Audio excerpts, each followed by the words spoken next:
নেতৃত্ব সব বুঝেই গেছিল আগামী 1 সাল পরে যে ইলেকশন আসবে পশ্চিম বাংলায়, তো এই ইলেকশনে তৃণমূল কংগ্রেস ক্ষমতাতে আসবে। তো আমার নেত্রী মমতা দি নেতৃত্বে পশ্চিম বাংলায় বিভিন্ন বিধানসভা কেন্দ্রে বিভিন্ন জেলাতে পরিবর্তন র্যালি আমরা শুরু করেছিল। ও পরিবর্তন র্যালিতে আমরা সফল হয়েছে। 2011-তে আমরা ক্ষমতাতে আসছে। 11-তে যে মেজরিটিতে ক্ষমতাতে আসছিল, যার থেকে বেশি মেজরিটিতে 2016-তে আসছে।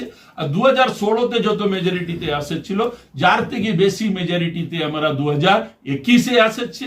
আর 21-এ যত মেজরিটিতে আসছে, যার থেকে বেশি আপনারা দেখবেন 2024 যে বিধানসভা ইলেকশন আসছে, এই বিধানসভা ইলেকশনে তৃণমূল কংগ্রেস ক্ষমতাতে আসবে। তো এই পরিবর্তন আমরা করে দেখিয়েছি। বামফ্রন্টকে 34 সালের শাসনকে সরিয়ে তৃণমূল কংগ্রেস মমতা দির নেতৃত্বে পশ্চিম বাংলায় মুখ্যমন্ত্রী 3 বার হয়েছে, আবার 4 বার হতে যাচ্ছে।